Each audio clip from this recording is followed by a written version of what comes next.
Salam alaikum, salut à toutes et à tous. On continue à faire des surprises, sincèrement. Et comme vous le savez, que The Night Made Show, de plus de réussite, et je reçois pas mal de compliments, quand je reste modeste, bien sûr. Mais bon, comme vous le savez, il y a une rubrique. De la première saison, de la deuxième saison, on a lancé une rubrique qui s'appelle Taxi Made Show. C'est un taxi d'Oujda, décoré à la marocaine, et qui a invité pas mal de personnalités publiques, à savoir des politiques et des artistes. Mais il y a une personne que tout le monde, pas tout le monde, allez, je dirais un pourcentage de... Il est en train de rigoler, mais bon, il a 30%. Ils m'ont dit que, comment ça se fait que tu vas inviter ce gars? Ah, il a montré sa tête. Oh, merde. C'est pas grave, je continue. Il a montré sa tête, mais bon, elle a montré seulement ses cheveux. Mais vu que c'est un beau gosse, je crois qu'on voit de qui s'agit-il. Il s'agit d'une personne qui fait parler beaucoup de lui, surtout au niveau politique. Il est venu dans le taxi, il m'a dit « Mohamed, je viens ». Moi aussi, j'étais étonné. Il m'a fait visiter Mons, il m'a fait passer devant son appartement. Il m'a présenté Mons, l'histoire de Mons et la culture de Mons. Et ça, vraiment, il m'a fait la surprise, il a chanté avec moi, Don't Be Cruel. Moi, je chantais mieux que lui, ça c'est sûr et certain. Et aussi, il a mangé Bastilla, il a bu du thé à la marocaine. Dans le taxi marocain, bien sûr, il s'agit... Vous savez très bien de qui s'agit-il. Il s'agit de Georges-Louis Boucher. Boucher, salut. Comment ça va? Merci d'être venu. Merci pour l'invitation. C'est autre chose par rapport au taxi. Ouais, ici on est bien mis. Hein. Bon, le taxi aussi, c'était sympa. C'était sympatoche. Oh. Est-ce que tu as eu de retour par rapport à ça? Ouais, j'en ai eu pas mal. Vas-y, accouche. Ça veut dire que ça marche bien. Balance la sauce, on voit des compliments. Non, pas mal m'ont dit. Ils étaient un peu surpris de me voir là et tout. Mais c'était sympa. Et la voiture, elle est top. Et il tient bon, elle est à 325 000 km, Elle il est tient là. bon. Sincèrement, elle est là. Bien décorée. Elle est devenue vraiment plus connue maintenant. Chaque fois que je passe, les gens ils m'arrêtent. Sincèrement, ils m'interpellent, ils veulent prendre des photos avec. Mais c'est pas une voiture commune non plus. Il m'a volé la célébrité, mais bon, je suis un peu triste. Alors, qu'est-ce que tu aimais vraiment dans le taxi? C'est quoi, est-ce que l'ambiance, bien le fait, c'est la première fois que tu passes dans le genre de show? Déjà, j'aime bien le taxi, parce qu'il est vraiment beau, il est super chouette, et c'est quand même pas courant de voir un taxi comme ça dans les rues de Mons. Et alors, l'ambiance, c'était super sympa. On a discuté très naturellement, donc... souvent, les interviews, c'est des choses qui sont très formatées, très carrées. On te laisse pas beaucoup le temps, tu dois... Voilà, ici, c'était vraiment très naturel. Et maintenant, tu es dans les shows à la marocaine. Exactement. Marocain à la marocaine. Marocain speak English. Moi, je parle pas anglais. Non, c'est très, très bien. américaine sans l'anglais. Américain sans anglais. Okay. C'est à la marocaine. T'aimes bien la déco, je suis vraiment content. J'adore. Franchement, c'est canon. Ça fait plaisir. Récemment, j'ai vu une photo, je t'ai espionné un petit peu, je t'ai tracé un petit peu, et j'ai vu que tu as pris une belle photo avec Nasser Bourita. Allez. Accouche, raconte. C'était à la finale de la CAN, où j'ai eu la chance qu'ils m'invitent pour la finale de la CAN, donc entre le Maroc et le Sénégal. C'était vraiment un super moment. Déjà, j'étais très impressionné par le stade, sachant qu'en plus, ce ne sera même pas le stade de la finale de la Coupe du Monde. Il y en a encore un plus grand qui est en train de se construire. J'étais impressionné aussi sur le délai de construction, 18 mois, que des entreprises marocaines. Nous, en Belgique, ça fait 15 ans qu'on essaye de faire un stade national, on n'y arrive pas pour un petit sentier de 100 mètres. Et je pense que si on découvre une famille de grenouilles, on dirait aussi que on ne sait pas construire le stade, il y a une famille de grenouilles. Donc voilà, mais non, j'étais vraiment très très impressionné. Grande qualité d'organisation, grand show, c'était vraiment bien et c'est toujours très agréable de rencontrer le ministre des Affaires étrangères. Ils ont relevé le défi, ils ont gagné, ils ont validé le défi, ils ont réussi. Le Maroc a réussi ça. Le Maroc a était à la promesse. Le Maroc a un développement depuis 5 à 10 ans qui est vraiment exceptionnel, franchement, à tous les niveaux. Et donc, on sent qu'il y a une vraie volonté du roi, essentiellement, de moderniser le pays, de l'ancrer vraiment sur la scène internationale. Et c'est très agréable d'y retourner, parce qu'à chaque fois que vous y retournez, vous voyez à quel point il y a de l'investissement, on est vraiment tourné vers l'avenir. C'est le take-off. Ouais, vraiment. Et alors, on voit aussi que la CAN a aussi généré quelque chose en termes de publicité, au niveau secteur économique. Bon, après, la gestion de l'arbitre était très particulière. L'avantage, à la fin du match, après, l'avantage, c'est que personne n'oubliera jamais ce match. Et ça, c'est inoubliable, ça, c'est sûr. C'est triste pour l'équipe du Maroc de ne pas avoir gagné, mais l'équipe du Maroc peut se dire qu'elle a participé à la finale la plus historique de la CAN. Ça, c'est clair. Ce que le Maroc a gagné, c'est la confiance de la FIFA, de la comité qui organise ce genre de mais ça va au-delà aussi, c'est la reconnaissance internationale. Exactement. Le Maroc, aujourd'hui, est vraiment un acteur essentiel dans la relation entre l'Europe et l'Afrique. Et donc, voilà, et même en matière d'équilibre régional, c'est aussi un pays qui arrive à entretenir les bonnes relations. On va y venir, parce que dans mon programme d'évoquer ce genre de sujet, et j'ai oublié de Faire de servir le commencer thé. par la culture marocaine, de t'offrir, de te proposer le thé. Mais c'est pas moi qui va te servir. Tu vas me servir, tu vas te servir toi-même. Putain, On va voir si tu as bien je sais. été formé au Maroc. Ouais, parce que tu n'as pas la petite. Ben, c'est chaud, hein. Ah, il le fait bien. Hein. Ouais. Ça, c'est pas moi. Faut faire ça pour mettre de l'oxygène. C'est pour faire la mousse. Voilà. Ça s'appelle rza. Cette mousse, il s'appelle rza. Ça. Rza. C'est comme tu vois, comme ils font les nomades Ouais. sur leur tête. Ben, ça s'appelle rza. Donc, plus le thé, il a. C'est Erza. Rza. Reza. Rza. Reza. Ok. Rza. Rza, c'est en fait de sortes d'écharpes autour de la Et tête. tu mets. Et ça donne ce genre C'est de. pas la classe. Ah ben, c'est la classe, Et tu voilà. vois. T'as assuré Ouais, tu vois. des tchitchines. Santé. Ben, santé. C'est bien que tu es amateur du thé. J'adore le thé. Ben, ça Le fait thé à plaisir. l'amande, c'est délicieux. Et les petites pâtisseries qui vont avec. T'as tout fini, j'allais déposer quelques Ouais, têtes. c'est- Dans les coulisses, il a tout mangé. Faut dire la vérité, il y en avait dans les coulisses et on a commencé à manger. Georges, récemment, je peux appeler Georges tout Pas simplement. de problème. Récemment, il y avait une décision, un communiqué de l'Union européenne à l'égard du dossier du Sahara. Et l'Union européenne soutient la position, la solution que propose le Sahara pour le Maroc pour le Sahara. Qu'est-ce que tu en penses? Moi, en fait, je soutiens totalement puisque je pense qu'en Belgique, j'ai été le premier à soutenir cette idée. J'ai été au Sahara occidental depuis déjà plusieurs années. Et moi, j'ai clairement dit en y revenant, bon, ben, quand on est sur place, on se rend compte que la souveraineté est marocaine. Je veux dire, le territoire est complètement apaisé. C'est une source avec un grand développement économique. Il faut savoir que lors des élections nationales au Maroc, c'est au Sahara qu'il y a le plus haut taux de participation aux élections. Donc, ça montre vraiment une adhésion aussi au pouvoir et à l'État et au royaume du Maroc. Et donc, moi, j'avais fait d'ailleurs en Belgique, il y a déjà plusieurs mois, quand j'étais retourné au Maroc, une prise de position très claire en disant maintenant on doit soutenir la solution marocaine pour l'autonomie du Sahara, enfin pour l'inclusion du Sahara dans la souveraineté marocaine. Et donc voilà, moi je suis totalement partisan là-dessus. Finalement, le gouvernement belge a rejoint ma position et je crois qu'on aurait même pu aller plus vite et que maintenant c'est plus. Allez, il faut arrêter de continuer ces débats qui n'ont plus véritablement de fondement. Encore une fois, c'est un territoire qui est devenu complètement marocain, qui est marocain. Qui est prometteur aussi. Et qui est prometteur, qui est porteur d'avenir sur le plan économique, qui est porteur également d'avenir sur le plan énergétique, puisque, on le sait, il y a beaucoup de projets sur le plan de l'énergie renouvelable, par exemple, en tout cas de l'énergie verte. Ouais. Et donc, je pense qu'on a vraiment des relations à tisser. Mais au-delà de ça, Justement. indépendamment de ces relations, je pense que c'est aussi important de régler la question de la souveraineté de ce territoire une bonne fois pour toutes. Parce que c'est un conflit qui maintenant n'a plus beaucoup de sens. Qui peut croire que le Polisario pourrait administrer le territoire? Ça n'a pas beaucoup de sens. Et donc aujourd'hui, je pense que les choses doivent avancer dans la clarté. Et en tout cas, il y a un total soutien de ma part, de la part de mon parti politique, le En MF, direct, au Sahara marocain. on dirait que tu utilises dans mes pensées parce que j'allais évoquer quels sont les projets qui peuvent être réalisés entre le Maroc et la Belgique, entre les deux royaumes, dans le secteur énergétique, sécurité, Je pense qu'il y en a plein. économique aussi. Il y en a plein au niveau du Maroc. On a un enjeu sur le plan énergétique, où il est clair qu'aujourd'hui, le vent, le soleil marocain, c'est une source essentielle en termes d'énergie.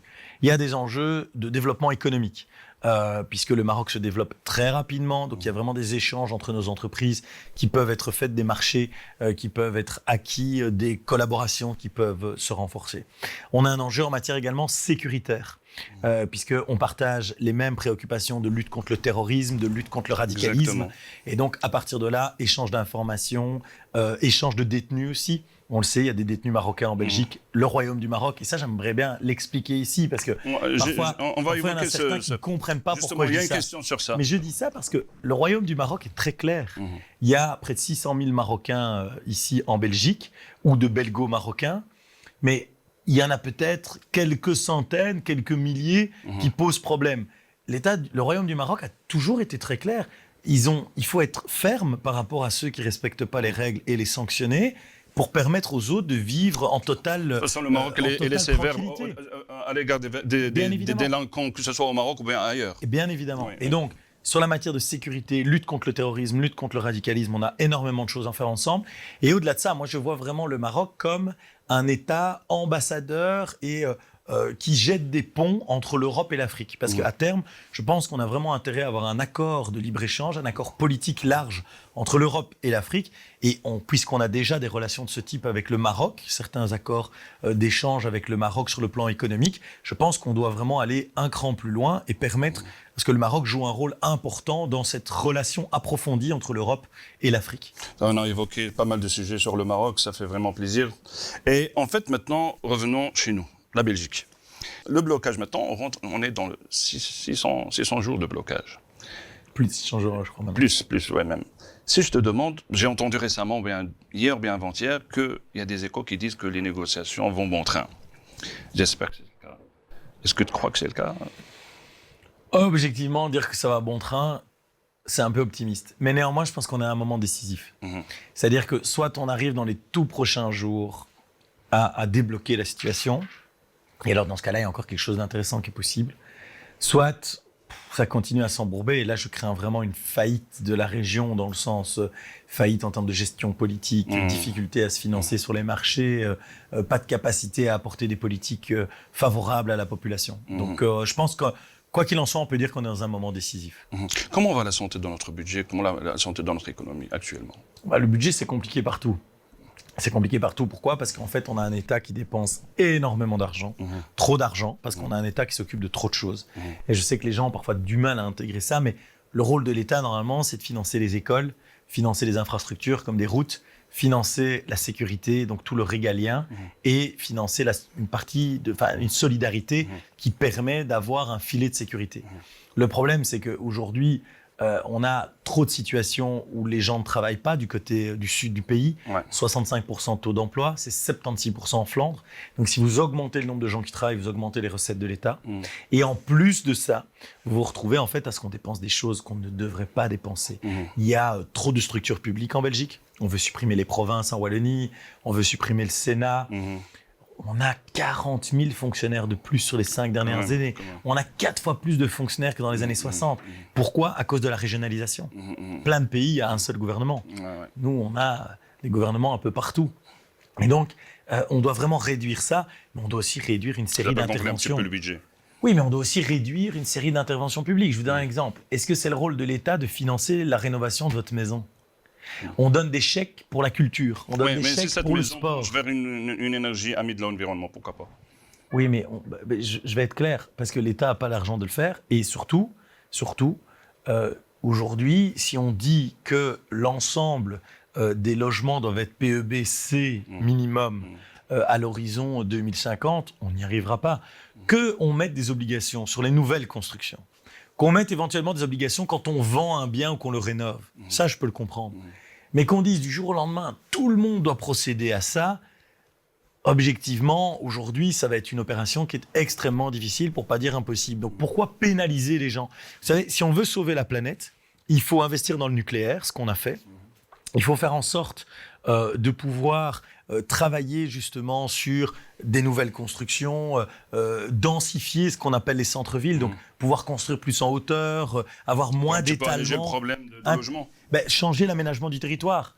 Mais commencer à faire en sorte d'aller embêter chaque personne dans son appartement, ça commence à être lourd. Il ne faut jamais oublier un truc, l'Europe représente entre 6 à 9% des émissions de CO2 mondiales. Exactement. Oui, mais donc, de là à aller embêter le gars qui est dans son petit appartement, bien sûr que s'il peut rénover, c'est bien, parce qu'il va faire une économie sur sa facture d'énergie. Mais nous, ce que on propose, c'est par exemple de baisser son précompte immobilier. De dire, rénovez vous-même, mais vous allez payer moins d'impôts. C'est beaucoup plus intéressant. Parce qu'aujourd'hui, le système de rénolution à Bruxelles, c'est les primes d'aide à la rénovation. Mais c'est un peu fou. Vous payez vos travaux et on vous rembourse 2 ans plus tard. Mais donc, ça veut dire qu'il n'y a que ceux qui peuvent déjà avancer les travaux qui vont recevoir une prime. S'ils ont déjà pu avancer les travaux, c'est que fondamentalement, ils savent normalement les payer. Donc, il vaut mieux organiser, par exemple, des prêts à taux zéro pour permettre à des gens qui n'ont pas le cash de pouvoir emprunter sans payer des intérêts. Et ça, c'est pas mal, surtout la communauté une communauté, à savoir la communauté musulmane, qui cherche à des prêts Bien sûr. à zéro intérêt. Et ça, vous avez proposé ce genre de projet? Nous, on a proposé ça. On a dit, on arrête les primes parce qu'on n'a pas l'argent. Par contre, ce qu'on peut faire, c'est des prêts à taux zéro. Donc, ça va nous coûter un peu, les taux d'intérêt, mais ça responsabilise la personne. La personne se dit, ah, c'est intéressant, mais je calcule dans mon budget. Ce qui est assez logique, parce que si vous rénovez votre bâtiment prend de la valeur. Mais vous n'allez quand même pas payer une partie de votre bâtiment à l'État. Donc, il y a quelque chose qui ne va pas. Les prêts à taux zéro, c'est vraiment l'idéal. Parce que moi, je pense que les gens, ils n'attendent pas que l'État leur donne. Les gens, ils sont prêts à prendre leurs responsabilités. Mais parfois, il faut donner un petit coup de main. Un prêt à taux zéro, c'est un beau coup de main. Je pense Ça, c'était déjà une bonne nouvelle. Que, voilà, vous entendez, il est en train d'encourager ce projet pour avoir des prêts à 0%. Pour acheter sa propre maison, comme on dit, le dicton, le Belge, il a toujours un brique. Une brique dans le ventre. Aujourd'hui, vous devez savoir qu'il y a entre 60 et 70% des ménages qui sont propriétaires en Belgique. Donc il y a des différences très fortes. Et la région bruxelloise est une des régions où il y a le moins de propriétaires, malheureusement, compte tenu de la situation sociale et économique. Et la vroom, qu'est-ce qu'on fait? Électrique. Il y en a des gens qui n'ont pas le budget pour acheter la vroom électrique.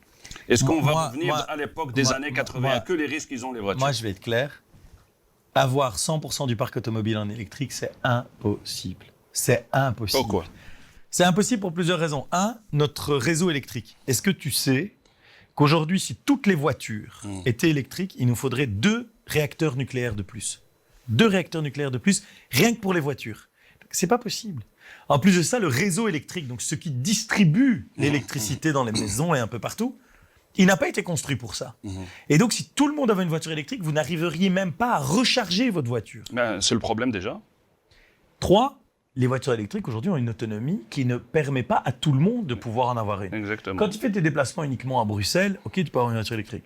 Si demain, tu dois prendre ta voiture en hiver, il y a eu du gel et de la neige il y a quelques semaines. Moi, je connais des gens qui ont des voitures électriques. Bonjour les dégâts. Ils avaient à peine 100 km d'autonomie. Et donc, ils faisaient l'aller-retour Bruxelles-Charleroi, c'était fini. Donc, c'est pas possible. Tout le monde ne peut pas avoir une borne de recharge à la maison. Donc, on va devoir avoir des voitures électriques. On va devoir avoir des carburants plus modernes, donc des carburants plus propres. Partout. Et des carburants plus propres. On va devoir continuer à avoir de l'essence. Mais il y a des carburants plus propres qui sont même utilisés en compétition aujourd'hui. Ouais. Moi, je pense qu'on a enterré le diesel beaucoup trop rapidement. Parce qu'un moteur diesel avec des bons filtres à particules, les moteurs de dernière génération étaient des moteurs vraiment de plus en plus propres. Donc selon toi, Georges, les normes Euro 5, Euro 4, ce sont des foutaises, si je peux me permettre de m'exprimer ainsi? Ce n'est pas des foutaises. Au contraire, ça progressait de plus en plus. Donc si on laissait les constructeurs faire de la recherche sur les moteurs diesel, franchement, vous arriveriez à une des solutions les plus environnementales. Parce que le problème du diesel, c'est quoi? Ce n'est pas les émissions de CO2. Parce que le diesel, justement, vous consommez parfois jusqu'à 2 fois moins. Exactement. Mais le problème, c'était ce qu'on appelle les particules fines. Mais les particules fines, on les arrête avec des filtres à particules. Et sur les moteurs de dernière génération diesel, les filtres à particules faisaient en sorte, ça paraît incroyable, mais que l'air que ce qui était rejeté des pots d'échappement était plus propre que avant de rentrer dans la combustion du moteur. Pourquoi? Parce que vous avez des particules fines dans l'atmosphère en permanence. D'accord. Et le moteur avait des filtres à particules tellement efficaces qu'en réalité, ça purifiait par rapport à l'air que vous avez dans l'atmosphère. Donc, fondamentalement, les politiques, ce n'est pas à eux de dire le type de moteur qu'on doit prendre. Le rôle du politique, c'est de fixer des objectifs climatiques. Et on dit voilà, pour que les sociétés s'adaptent. Dire par exemple, vous devez plus émettre autant de grammes de CO2. Vous ne pouvez pas émettre ces particules fines là. Voilà. Et tant que vous réalisez ça, vous mettez le moteur que vous voulez. Et c'est ça que doit faire le politique. Parce que le politique n'est pas un ingénieur. Donc lui, il ne sait pas. Résultat des courses, les politiques ont créé quoi? La lèse. La lèse à Bruxelles, c'est un scandale. Aujourd'hui, il y a des gens, des livreurs, des petits indépendants, des profs, des fonctionnaires. Ils n'arrivent plus à rentrer dans la ville à cause de ces règles. Et ils n'ont pas l'argent pour changer de voiture. Et vous savez ce qu'on m'a dit? On m'a dit, mais la STIB, on n'aura pas l'argent pour changer les bus. Donc, la lèse pour les bus, on la retarde. Je dis, ah non, si vous la retardez pour la STIB, vous devez la retarder pour les gens. Parce que comme l'État ne sait pas acheter des nouveaux bus à la STIB qui sont conformes à cette zone basse émission, qui répond aux normes, ils disent, alors nous, on va avoir une exception. Mais pourquoi les gens, ils n'ont pas une exception? Si la région bruxelloise n'a pas l'argent d'acheter des bus, Ouais. les gens, ils n'ont pas l'argent Idem d'acheter pour une les voiture. camions, Hein. pour la logistique. Ils veulent idem. juste le faire pour leur bus. C'est de la folie. Donc, la laisse, c'est une catastrophe. C'est une catastrophe. Il faut vraiment mettre un terme à cette chose-là, en tout cas la repousser beaucoup plus loin dans le temps. Est-ce que vous envisagez une politique pour un petit peu renforcer les transports en commun, pour un petit peu aider les transports en commun, amis de l'environnement, pour un petit peu diminuer les effets de serre et un petit peu faciliter les gens qui ont des problèmes à acheter une voiture Un transport en commun, Ouais. c'est un ami de l'environnement si tu as des gens dans le bus. Mais si tu fais rouler un bus et qu'il y a 3 personnes dedans, Pas vite. ben, il valait mieux que les 3 personnes prennent chacune une voiture. Ça aurait été moins Mais grave. ça, c'est la cata, il y aura les bouchons partout. Et donc- si je peux imaginer, Oui, les si je te suis, ben écoute, Oui, mais non. Mais ça c'est pollue- déjà c'est oui, mais catastrophique ça hein, pollue à plus. Bruxelles. Et un bus prend quand même du volume. Donc, ce que je suis en train d'expliquer, c'est quoi? C'est qu'il faut parfois fermer certaines lignes où il n'y a personne, ou à certaines heures, et renforcer le service à d'autres heures.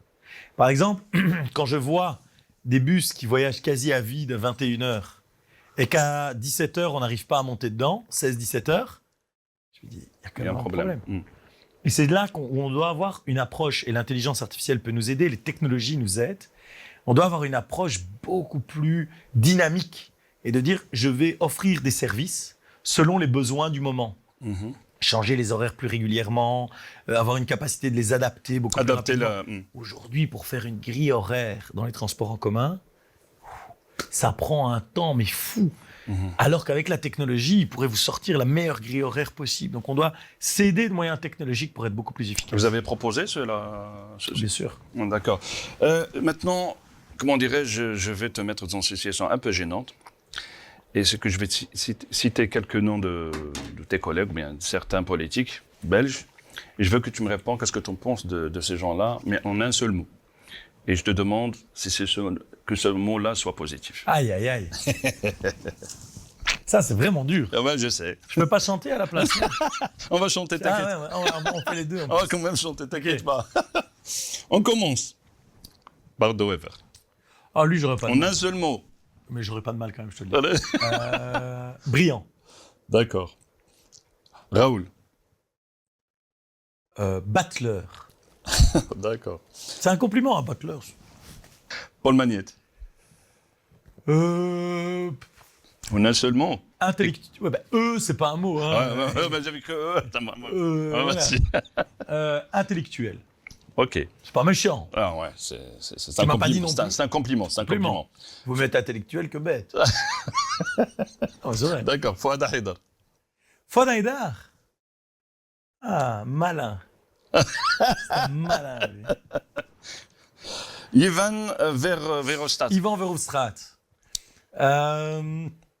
Yvan, élégant. Mhm. Il est élégant comme personne et il est élégant aussi dans son apparence. D'accord. Ahmed Laouij. Ouf. Ça, c'est dur. Je sais, mais tu te démerdes. Socialiste. Pour lui, c'est un compliment. Elle est malin. Hein.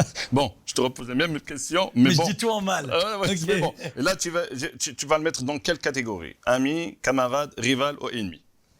Voilà. Ouais. Ennemi, c'est violent. Ah bah oui, écoute, tu choisis, l'émotion là. Bordeaux Wever. Ami. Raoul. Tu m'as dit ami? Ami, camarade, rival ou ennemi? Rival. D'accord. Paul Magnette. Rival. Fouad Haïdar. Concurrent, je ne veux pas dire. Oh, concurrent, mais bon. Rival, mais un rival que j'aime bien. Enfin, Un le gars est rival sympa. gentil. Le gars est sympa. Non, mais on a beaucoup d'opposition. Mais je sais faire la différence entre les gens et leurs idées. Et voilà, je trouve sympathique. Eh ben voilà. Ivan Verhofstadt. Verhofstadt, camarade. Eh ben voilà. Maintenant, on va Tu m'as passer. pas demandé avec la ouais, je te remercie. Ok, Ahmed Laouij. Non, non, et c'est bon. Tu vas-y, l'avais oublié. Non, vas-y. Est-ce que tu l'as. C'est comme si je rappelle à l'arbitre. Non, vas-y. Non, Non, t'as vas-y. très bien fait. En fait, parce que son nom, il est un petit peu. Je l'ai pas vu, sincèrement. Je l'ai pas fait exprès. Rival.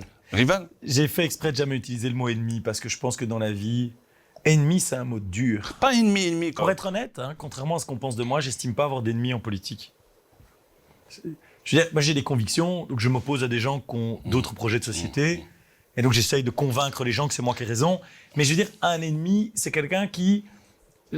T'as tellement fait du mal à titre personnel.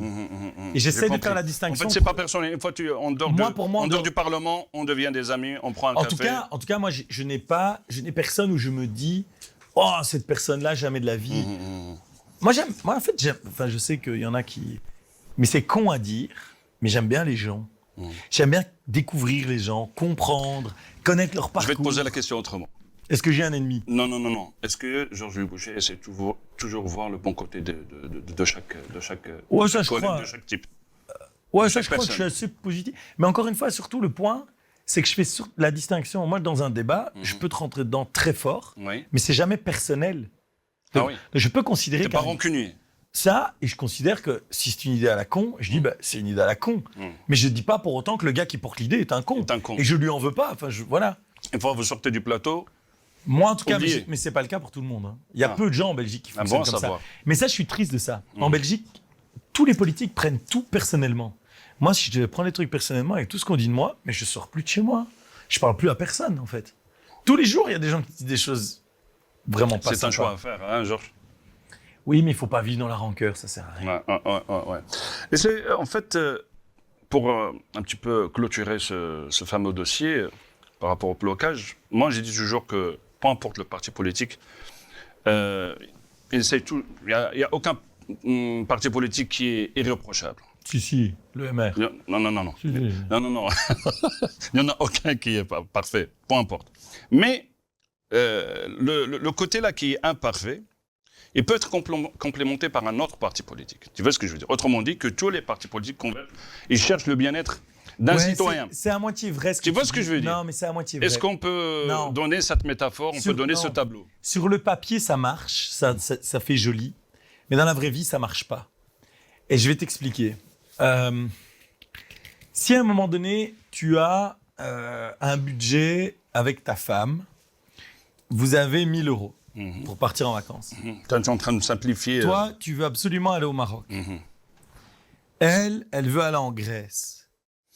Vous savez pas dire, bon, on va faire 500 € chacun et chacun. Non, vous allez vraiment faire des vacances. Allez, 500 €, je peux aller à un moment donné au Maroc. Après, on peut partager la période des vacances à deux. Oui, mais le problème en politique, c'est que tu dois prendre une décision à un temps T, tu vois. Et tu dois prendre des choix de société qui, d'ailleurs, ont des impacts pour le futur. Et donc, à un moment donné, vous allez devoir choisir une destination. C'est la même chose en politique. Quand tu as un budget disponible, tu dis soit je baisse les impôts, soit j'augmente les allocations sociales. Alors souvent, en Belgique, qu'est-ce qu'on fait? On fait un mauvais compromis, on divise en deux. Mais comme on divise en deux, on n'a pas assez d'argent ni pour baisser réellement les impôts, ni pour augmenter réellement les allocations sociales. C'est comme les vacances. 1 000 €, tu peux commencer à faire des belles vacances au Maroc ou en Grèce. Tu peux déjà commencer à avoir un truc bien. Tu regardes les bonnes offres. 500 €, si tu vas partir en couple, oublie, rien qu'avec ton billet d'avion, t'es mort.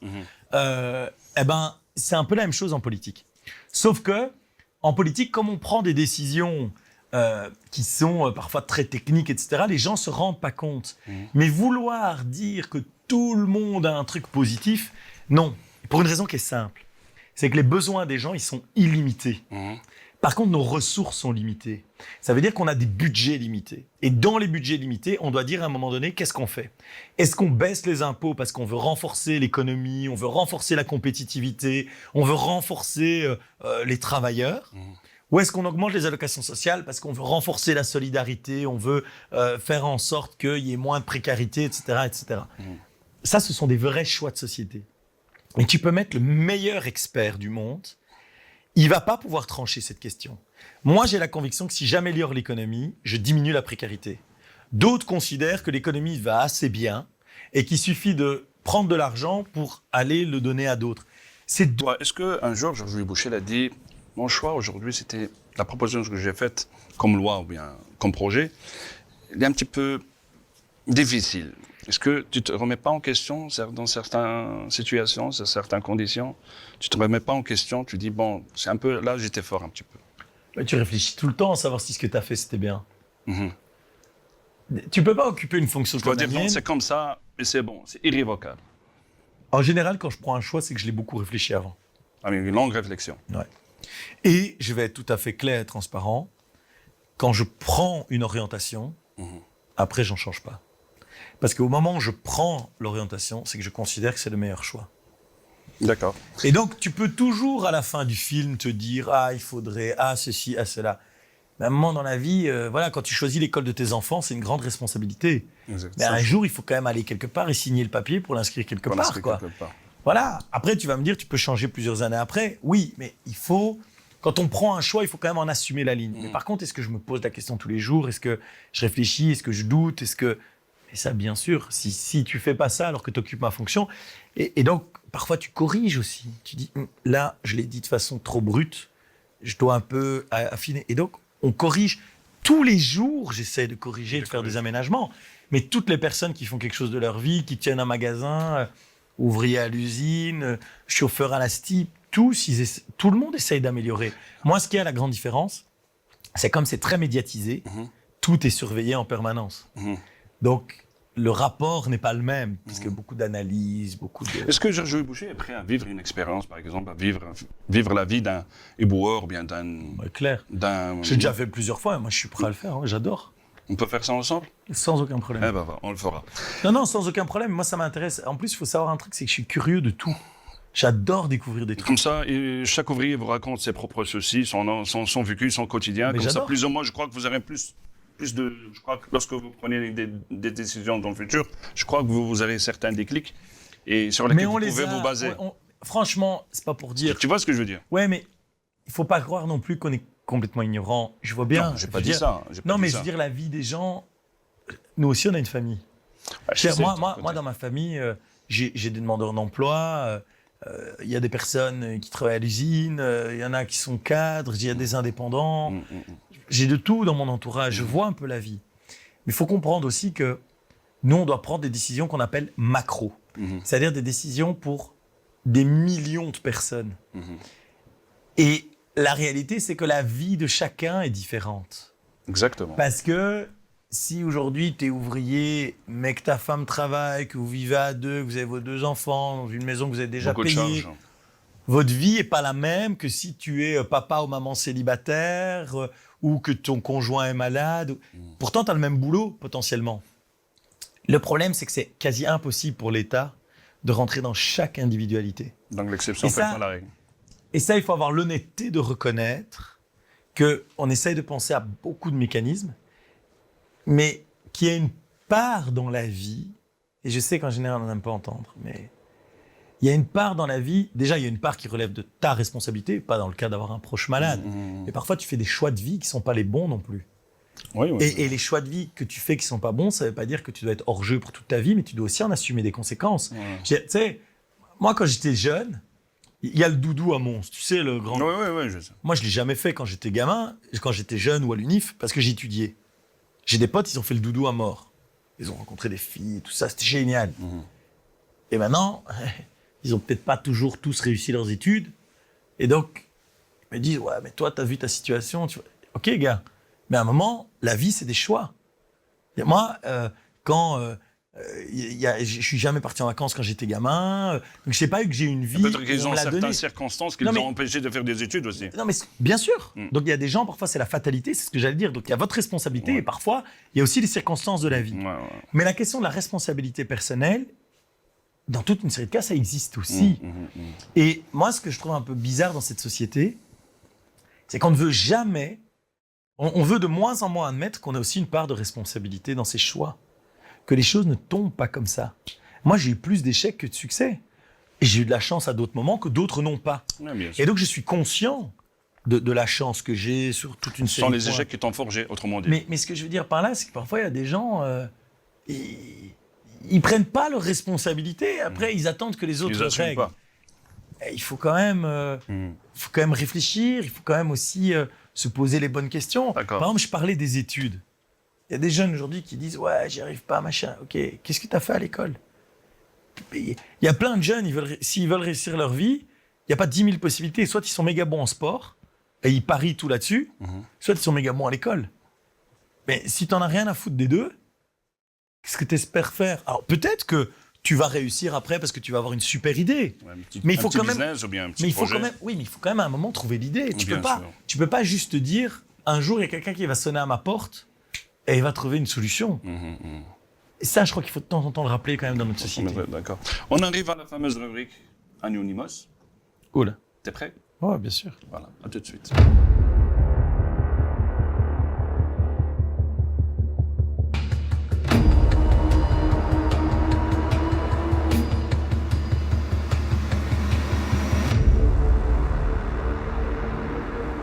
Voilà, nous y voilà, Anonymous. Bon, t'es prêt à encaisser, à répondre en toute franchise? Ça va, tu sais. Sans rancune? Sans recul. Sans rancune. C'est parti.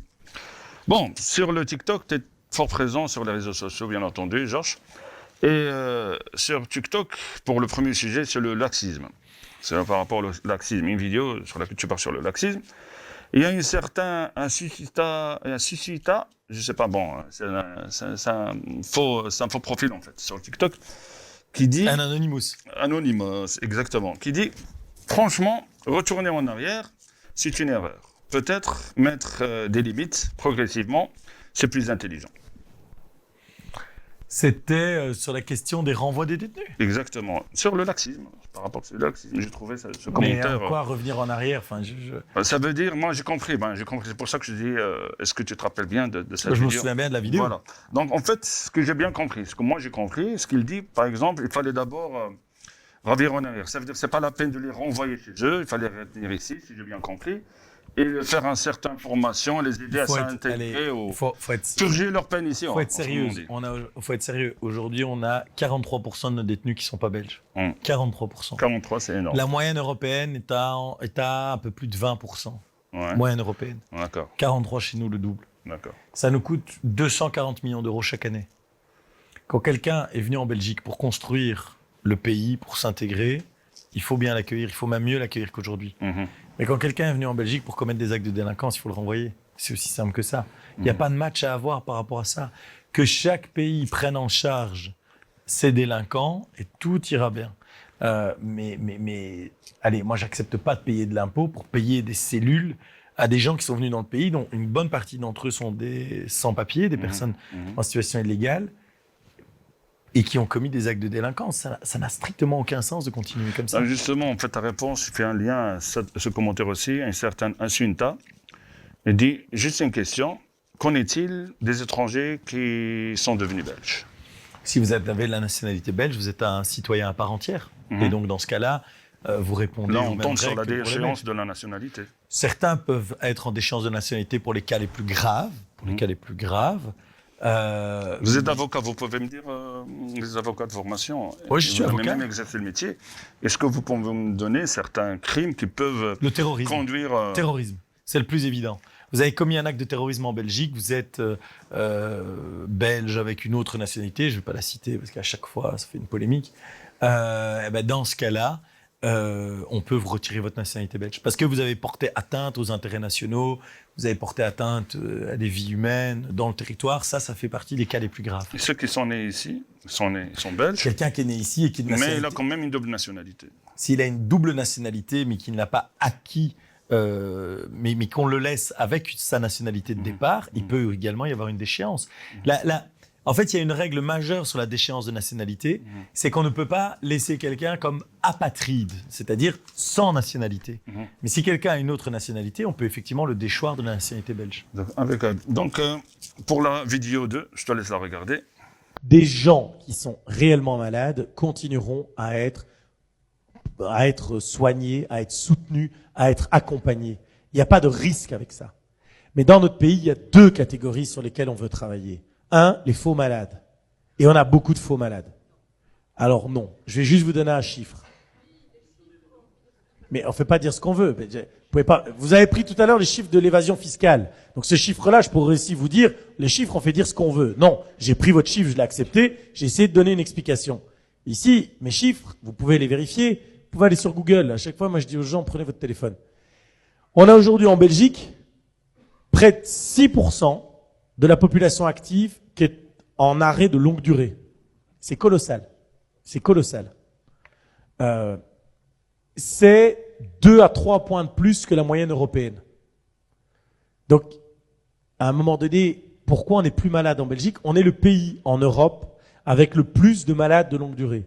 Tapez sur Google, vous verrez même des articles de la RTBF qui le disent. Donc, La RTBF, on peut pas dire que c'est le centre d'études du mouvement réformateur. Hein, bon. Donc, on est le pays en Europe avec le plus de malades. Expliquez-moi pourquoi. Parce qu'on a un des droits sociaux, le droit social, qui est parmi les plus protecteurs d'Europe. Mais la vérité, c'est que notre droit social, il est tellement lourd que pour le contourner, une série d'employeurs et une série de travailleurs ont considéré que se mettre en maladie avec la complicité des médecins était beaucoup plus confortable que d'assumer les conséquences du droit du travail. Je m'explique. Vous êtes un travailleur, vous n'êtes pas bien dans votre boulot. Si vous démissionnez, vous perdez votre préavis et vous perdez votre allocation de chômage. Par contre, vous voyez un médecin là-bas qui distribue des certificats médicaux.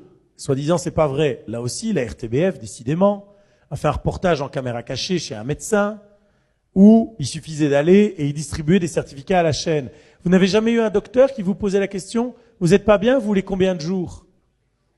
Jamais. Ben alors, c'est intéressant. Moi, j'en connais.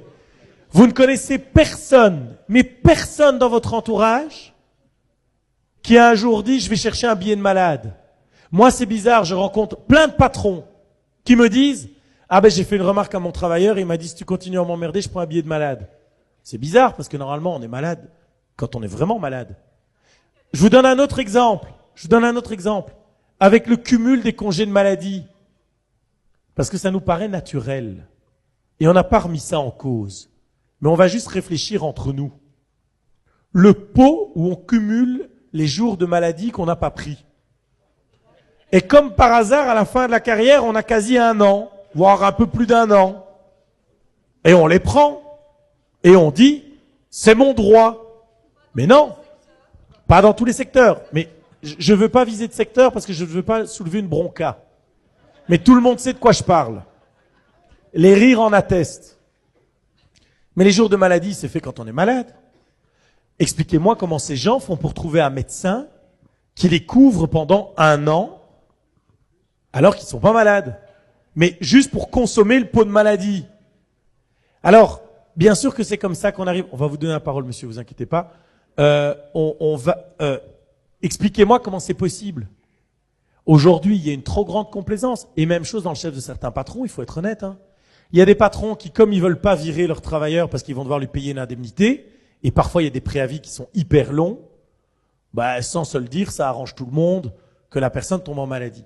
Donc aujourd'hui, il faut responsabiliser tous les acteurs. Il faut responsabiliser les médecins. Je suis désolé de le dire, et je sais qu'il y a beaucoup de médecins qui votent pour le MR. Tous les médecins ne sont pas à mettre dans le même sac, mais parmi eux, il y en a qui abusent du système. Et l'ordre des médecins n'est pas assez sévère. Et donc, on va devoir mettre sur pied, et c'est ce qui a été prévu, des systèmes informatiques pour mieux identifier les médecins qui délivrent trop de certificats ou des durées anormales de certificats. 2, il faut responsabiliser les mutuelles. Parce qu'on ne peut pas dire que les mutuelles soient les plus actives pour ramener les gens au travail. Moi, j'ai des gens qui viennent me voir et qui me disent « je veux retravailler » et on m'en empêche. C'est aussi une réalité. Il faut savoir que chaque fois qu'il y a un malade en plus, la mutuelle touche en plus de l'État pour prendre en charge le malade. Donc, il y a un système qui est assez vicieux.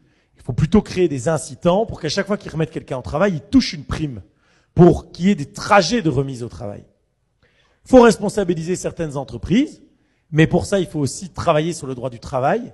Quand vous avez parfois des préavis qui prennent plusieurs années, c'est clair que ça devient impossible pour une PME à gérer ça. Donc, on a réformé le droit du travail pour faire en sorte qu'il soit plus gérable, en particulier pour des PME qui aujourd'hui sont vraiment le moteur de la création d'emplois dans notre pays.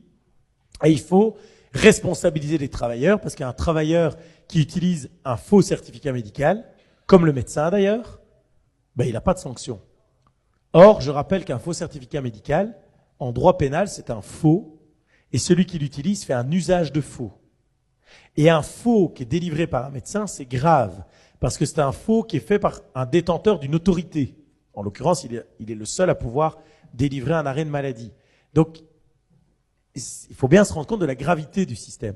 Donc, on a mis en place une batterie de mesures. Il y a 75 mesures qui sont prises pour travailler sur ces 4 acteurs, pour faire en sorte de responsabiliser, de sanctionner, mais aussi d'inciter, pour effectivement qu'on ne soit plus le champion d'Europe des maladies de longue durée. Bon, la question, un certain Mike 48. Il dit, j'ai 48 ans, monsieur. Toute ma vie, j'ai travaillé. J'ai eu une fois le chômage pendant 1 mois seulement. J'ai toujours travaillé. Je suis en arrêt maladie depuis 2023 à cause d'hernie discale, diabète, problème de tension et j'en passe. Mais je ne suis pas un faux malade. S'il n'est pas un faux malade, rien de mal va se passer. Au contraire, moi je pense qu'on devrait mieux l'accompagner et peut-être mieux l'indemniser. Parce qu'aujourd'hui, quelqu'un qui travaille et qui tombe en maladie, il se retrouve assez rapidement avec 60% de son salaire. Et donc c'est très peu pour des gens qui, par exemple, ont des crédits pour la maison, des choses de ce type-là. Moi, ce contre quoi je veux lutter, c'est contre les faux malades. La Belgique, aujourd'hui, est le pays en Europe qui a le plus de malades sur sa population active.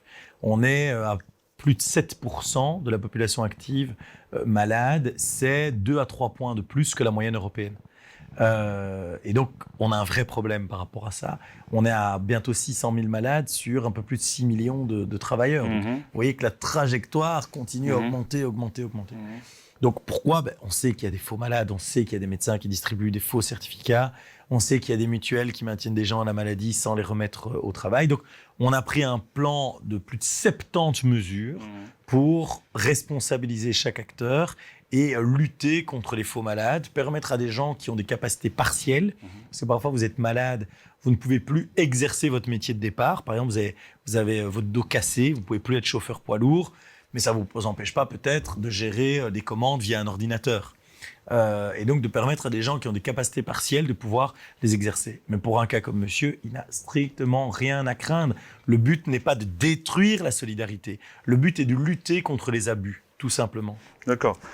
Dernière question sur cette vidéo. Une certaine Framboise 2000, oui. Framboise, ça peut être un prénom. Hein. Oui, je sais. Moi, j'ai connu dans ma vie une fille qui s'appelait Cerise, donc ouais. l'un dans l'autre. Non, pour ce gouvernement, malheureusement, si ça continue comme ça, je m'excuse du terme, ce foutu gouvernement va sauter. Vous ne croyez pas que les citoyens vont pas supporter les citoyens et ça peut dériver sur un désordre, sur un chaos causer des problèmes. Sur ces mesures un peu qu'elle, il trouve dracondiennes. Les règles qu'on est en train de mettre en place sont des règles qui s'appliquent dans tous les autres pays européens. À commencer par exemple par les Pays-Bas. Aller aux Pays-Bas, les routes sont en meilleur état. En fait, elle est juge d'inhumains. Je m'excuse de t'interrompre, elle est juge d'inhumains, qui ne sont pas humanistes. Ok, mais donc les Pays-Bas, c'est des inhumains. Les Allemands, c'est des inhumains. C'est elle qui dit ça. Dans quel autre pays en Europe le chômage est à vie ? À toi de me le dire. Aucun. C'est tellement une bonne idée qu'il n'y a personne qui nous a copié. Le fait de lutter contre des faux malades, pourquoi les gens devraient mal le vivre ? Oui, on envoie un signal qui n'a pas été envoyé pendant des années dans notre pays, qui est de dire que la solidarité, ça doit aller dans les deux sens. C'est-à-dire que si vous êtes en capacité de travailler, vous devez contribuer. Et on ne peut pas considérer qu'une partie de la population pourrait toute sa vie, si elle est en capacité de travailler, continuer à percevoir de l'argent de l'État. Qu'est-ce qu'il y a de mal par rapport à ça ? Qu'est-ce qu'il y a de mal ? Ce qu'on est en train de faire, c'est au contraire sauver le système social. Parce que si on laisse les choses continuer de la sorte, à la fin, on n'aura plus de moyens pour pouvoir financer le système social. Vous savez, celui qui est le plus solidaire, c'est pas celui qui dépense jusqu'au dernier euro qu'il y a dans les caisses en Belgique. Celui qui est le plus solidaire, c'est celui qui pense à ce qu'il reste de l'argent pour nos enfants. Et c'est ce qu'on est en train de faire. D'accord. Venons maintenant à la troisième vidéo et la dernière, et sur le sujet de... Je crois que c'est le halal dans les écoles, apparemment. Non, c'était au SAMU social. Le SAMU social, exactement. Le SAMU social, à Bruxelles, dans son cahier, dans son marché public, pour les repas, a indiqué que les repas devaient être halal et que l'autorité publique était en droit, à n'importe quel moment, de demander un certificat pour bien vérifier que la nourriture est halal. Et alors, quand je le dénonce, ils font des tours et des détours pour ne pas assumer leur truc, et puis ils me renvoient je ne sais vers quoi. Mais est-ce que, encore une fois, celui qui veut manger halal en a le droit, mais est-ce que des gens qui ne sont pas religieux ont encore le droit de ne pas se plier à ça ? Une question, en fait, cette question que j'ai prise, en fait, pour être honnête, ne fait pas partie des commentaires ni des questions sur le TikTok, mais c'est une question qui pose polémique, en fait. Et la question est la suivante. Selon vous, lequel est le mieux pour le bien-être animal ? L'abattage rituel ou bien l'abattage avec étranocos ? Avec le ? L'abattage rituel ou bien avec étourdissement ? Un étourdissement préalable, mais c'est pas mon opinion. C'est ce que les vétérinaires, on a auditionné des vétérinaires au Parlement, donc c'est quand même les meilleurs spécialistes du sujet. Ils me disent tous, il faut un étourdissement préalable. Oui, ça c'est clair. Donc, est-ce qu'il avait une expérience concluante pour dire, voilà, c'est bien, c'est l'abattage avec étourdissement est mieux pour le bien-être animal que l'abattage rituel? Il y a eu plusieurs études, mais moi, mon débat, il n'est pas celui-là. Parce qu'il y a pas mal de familles, pas mal de business qui sont en jeu à cause de ce sujet. Oui, je sais, mais bon... Mais bon, je ne vais pas faire de mauvaises comparaisons, mais il y a pas mal de business en jeu dans la communauté musulmane et la communauté juive. Mais bon, moi, mon point, il n'est pas là. Ouais. On a voté à l'unanimité en Wallonie la fin de l'abattage rituel. Pourquoi les mêmes partis politiques ne votent pas dans le même sens à Bruxelles? Alors, il faut changer la règle en Wallonie. Moi, ce que je dénonce, c'est l'hypocrisie. C'est qu'en fait, on est dans un pays où c'est pas la religion qui doit décider, ni la religion catholique, ni la religion catholique. On a fait le mariage homosexuel, par exemple, l'adoption par les homosexuels. On ne peut pas dire que c'est quelque chose qui est porté par l'Église catholique. Vous vous souvenez quand le pape, le précédent pape était venu en Belgique, ça avait fait polémique sur l'avortement, par exemple, la loi sur l'avortement. Donc, on a adopté des lois contre la religion, contre l'avis de la religion catholique. Et pourquoi on ne pourrait pas le faire contre l'avis, je ne dis pas contre une religion, mais contre l'avis de cette religion, contre l'opinion de cette religion, quand il s'agit de l'islam ou de la religion juive? Il n'y a pas de raison. On est dans un pays où ce n'est pas la religion qui nous dit quelles sont les lois que l'on doit adopter. Et donc moi, mon point, c'est de me dire, mais pourquoi le Parti socialiste en Wallonie, il vote contre l'abattage rituel, et pourquoi à Bruxelles, ils votent pour? Ils le font sur une influence religieuse. Et là, je dis, on a un problème. C'est là où on a un problème. Donc si maintenant, on nous explique que le bien-être animal, etc., ok, mais il faut le voir d'une autre manière, alors la règle doit être la même partout. Mais moi, ce que je déteste, c'est l'hypocrisie. C'est des gens qui, à Bruxelles, disent quelque chose parce qu'ils savent qu'il y a une plus grande communauté musulmane à Bruxelles qu'en Wallonie. On va arrêter de se raconter des histoires. Ils ne le font pas pour les Juifs. Ils ne le font pas pour les Juifs. Ils le font essentiellement pour la communauté musulmane parce qu'une série de partis réduisent les musulmans à leur religion ou à leur culture. Alors que moi, je considère qu'un citoyen qui est musulman, juif ou catholique, pour moi, c'est la même chose. Il veut des transports de qualité, il veut une bonne école pour ses enfants, il veut de la sécurité, il veut un emploi qui est bien payé. C'est ça que veulent les gens. Et moi, objectivement, la religion des gens, c'est pas ça qui m'intéresse. Je respecte. J'adore découvrir les cultures, j'adore. Mais je ne réduis pas quelqu'un à sa religion ou à son origine ou à sa culture. Et c'est ça qui me dérange ici. C'est qu'on a des partis qui font un peu de l'hypocrisie. De toute façon, pour être tout à fait transparent avec vous, il y a l'abattoir d'Anderlecht. Ouais, j'ai dit vous parce que je parle au public, mais je t'ai tutoyé. Pour revenir sur l'abattage rituel, on a un abattoir à Anderlecht qui procède à ça, mais qui va fermer en 2028 puisqu'il n'a plus de permis d'environnement. La question suivante, comment tu vois l'avenir de l'abattage rituel en Belgique? Je pense qu'à partir du moment où cet abattoir va fermer, on va devoir... Alors, chercher le cachet ailleurs. Je ne vois pas comment les choses vont s'organiser. Ouais, mais je ne vois pas comment les choses vont s'organiser ici. Ou alors, encore une fois, moi, ce que je déteste, c'est l'hypocrisie. Ou alors, encore une fois, on mène un débat au niveau national et on dit, voilà, on prend une autre attitude. OK, mais on ne va pas faire une loi à Bruxelles et une loi différente en Wallonie. Ça n'a strictement... Avec les mêmes partis politiques. Alors, qu'on ait des différences... Il n'y a pas d'ambiguïté, oui ou non. Voilà. Et nous, on a une ligne claire. Nous, on considère que ce n'est pas la religion qui doit influencer l'État. Donc nous, on dit, même si la religion catholique n'est pas pour l'avortement, tant pis, on fait l'avortement. Même si l'islam n'est pas pour un abattage avec étourdissement, tant pis, on le fera, parce que ce n'est pas la religion qui doit déterminer. Ce n'est pas un manque de respect des croyants. C'est juste de considérer que dans un État, on fait des lois sur la base d'objectifs bien déterminés. Mais encore une fois, moi, je suis vraiment ouvert à discuter du sujet avec chacun. Et ma formation politique a pris une ligne que je défends dans le respect de chacun. On n'empêche pas les gens de manger halal ou kasher. On n'empêche pas les gens de faire ça. Il n'y a aucun problème par rapport à ça. Le problème, je sais, c'est certains bouchers qui m'ont dit, si on va chercher la viande halal ou bien kasher ailleurs, c'est le client qui va payer le prix, la différence. Finalement, c'est je sais. Ouais. C'est aussi quelque chose qui m'a été indiqué. Après, encore une fois, je pense que c'est aussi un choix de société. Il y a plein de choses... Entre le marteau et l'enclume, entre la science et la religion, c'est ça ce que tu veux dire? Oui, et aussi par rapport au bien-être d'une partie de la population. Je l'entends parfaitement. Mais encore une fois, on ne peut pas, et je veux être clair par rapport à ça, Oui. on ne peut pas demander à un pays de changer son fonctionnement sur la base d'une religion. Et pourquoi j'ai pris l'exemple de l'avortement avec la religion catholique? Parce que je veux démontrer une chose, c'est pas contre les musulmans. Non, non. Parce qu'il y a toujours cette idée de dire ouais, ils font ça avec le voile, l'abattage, parce qu'ils n'aiment pas les musulmans. Mais ce que les gens ne veulent pas voir, c'est qu'on a dégagé les crucifix dans les écoles, les palais de Les justice, signes religieux. tous les signes religieux au départ de l'Église catholique. Ouais. On les a dégagés. Ouais. L'Église catholique ne voulait certainement pas le mariage homosexuel, ne voulait pas l'avortement et tout ça. Ouais. On l'a fait. Mais- Et donc maintenant, quand on se comporte exactement de la même manière, Ouais. avec d'autres religions, Ouais. on nous dit « Oh, vous êtes raciste ». Ça, je supporte plus ce truc. Oh, ouais, Parce que c'est faux. Parce que c'est complètement faux. Ça n'a rien à voir. En fait, ce qui est un peu paradoxal, c'est que les religions, que ce soit les musulmans, une religion musulmane, juive ou bien catholique, elle est dans la constitution belge. Donc, le fait qu'ils sont reconnus dans la constitution, ça donne le droit de manger kasher ou halal. Ce droit-là, C'est légitime en fait. alors, deux choses. La reconnaissance permet un financement. Oui, Par exemple, on finance des mosquées. oui. Mais Non, restant seulement tout mais, ce qui est, tout ce qui est halal, le kasher. droit de manger halal et kasher, on le garde. Mais la pour avoir le manière- kasher halal, il faut avoir des abattages rituels. Tu vois, c'est une boucle.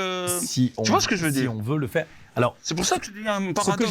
que je sais aussi, Ouais. mais il faut que tout le monde soit de bonne foi, Mm. c'est qu'il y a parfois des religieux eux-mêmes qui proposent des méthodes qui pourraient Mhm. entrer en ligne avec notre volonté d'avoir un Trouver une étourdissement sorte de- préalable. ouais. Et donc, moi, je suis ouvert aussi à trouver des Une solutions. balance, un juste milieu. Qu'on une s'entende bien. solution, Moi, sur le sage. dossier, je veux trouver une solution qui Ouais. permette de respecter C'est tout le pas monde. tes priorités Mais aujourd'hui, on n'en a plus parlé nécessairement parce que je Ouais. pense qu'à Bruxelles, il y a d'autres priorités que Non, non, celle-là. non, à par ce rapport à stade. ce problème-là. Mais par rapport à ce problème, moi, je suis vraiment prêt, et je sais qu'il y a eu des discussions, à essayer de trouver des accommodements, D'accord. pas des accommodements, des aménagements. Le message est clair. Ça veut dire mais, peut-être flexible. Mais les aménagements ne doivent pas porter atteinte Mm. à la science, ne doivent pas porter atteinte à la cohérence politique Exactement. aussi de nos Il ne faut votes. pas aussi s'imposer son halal aux autres, il ne faut pas imposer son kasher aux autres. Et la vidéo que tu as montrée, c'était qu'au SAMU social, ils avaient fait un cahier des charges pour dire que toute la nourriture doit être halal. Et là, je suis désolé, j'ai beaucoup de respect pour les croyants, Ouais. mais que des croyants aient envie de manger halal, je le respecte et on doit pouvoir Ouais, servir ouais. dans ce sens-là. Mais m'imposer à moi de manger halal, Ouais, ça, c'est pas normal. Il faut arrêter de rigoler. Ouais. Faut- C'est tout à fait légitime. Le respect, c'est dans les deux Le sens. message est clair. Le Et message donc est voilà, clair. ça c'est vraiment le message que je est voulais clair, faire le message passer. est clair. Ben, on a terminé cette rubrique. C'est bien, t'as terminé sur un sujet léger, tranquille. On passe maintenant, on va détendre l'atmosphère, on passe. Nickel, On on m'a y dit va. que c'est bien chanté. On va voir. Comme un fou. C'est On y parti. va. Karaoké. C'est parti? On y va.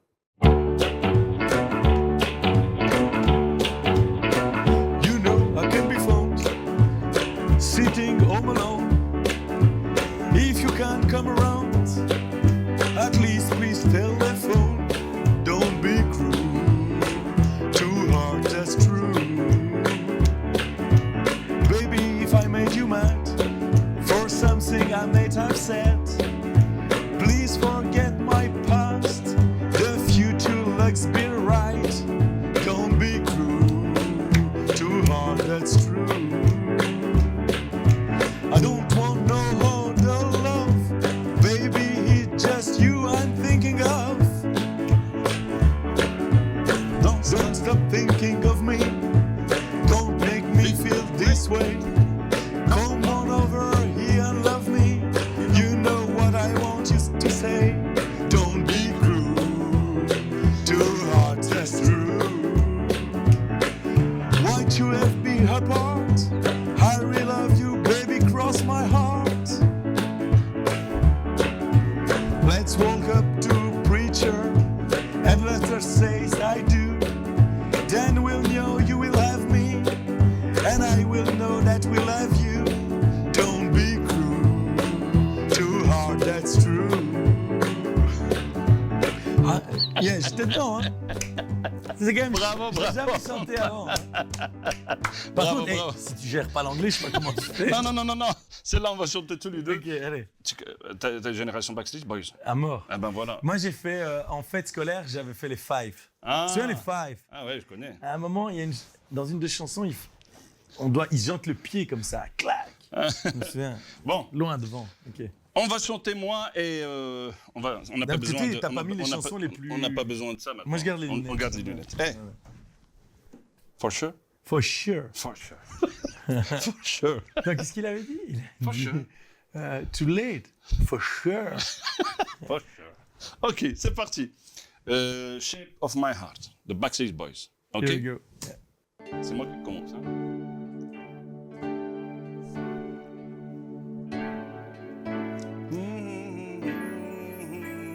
Yeah, yeah. Baby, they try to forgive Ne me. regarde pas quand il dit ça. Stay here, don't put out the love.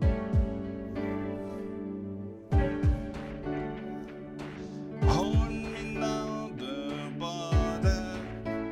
If you really mean it's me, we make it. You can save me from the man that I've become.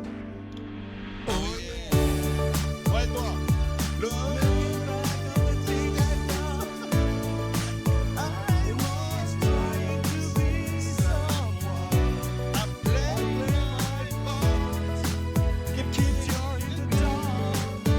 No, don't let me show the shape of my heart. Attends. Sadness is beautiful. Loneliness is tragical. So help me, I can't win this war. Oh no. Touch me now, no more. If every second makes me weaker, you can save me from the man I've become. Oh yeah. Allez, vas-y. Looking back on the thing I've done, I was trying to be someone. I played my part. Keep your in the dark. Don't let me show you the shape of my heart. Et toi, c'est la version pakistanaise. Et toi? Mais non, moi, je sais pas. Moi, je sais pas chanter. Ils sont juste, tu vois. Mais toi, putain, t'es un petit peu anglais à la Macron. Non, à la marocaine. C'est pour ça, ce qui est bien lorsque tu es marocain, tu dis « Where are you from ?» Comme le dit Galma, tu dis « I'm Moroccan, really, ah. » Bah, merci. Bah, avec plaisir. C'était En Georges fait, j'avais Bush. pas Dis-moi, la chanson dis-moi. des Backstreet Boys, j'ai pas le souvenir de cette chanson. Moi, j'adore les Backstreet Boys parce que Mais je vais me la c'est mes repasser parce que j'avais souvenirs. pas le souvenir. Ben écoute, la prochaine fois, entraîne-toi, on va voir si tu vas bien la chanter. Mais toi, c'était quand même de l'anglais de Tanger, comme ça, tu Ah, vois. non, moi, l'anglais. Tanger du Sud. Non, au Maroc, deuxième langue, c'est l'anglais. Ah, c'est le français. Donc, on a Ouais, l'anglais, c'est- maintenant, l'anglais. c'est 12e Mais je te langue, promets, je promets les téléspectateurs que je vais assurer l'année prochaine. C'est bon? Ok, Merci, Georges. À bientôt. C'était Georges Boucher, les gars. Merci beaucoup.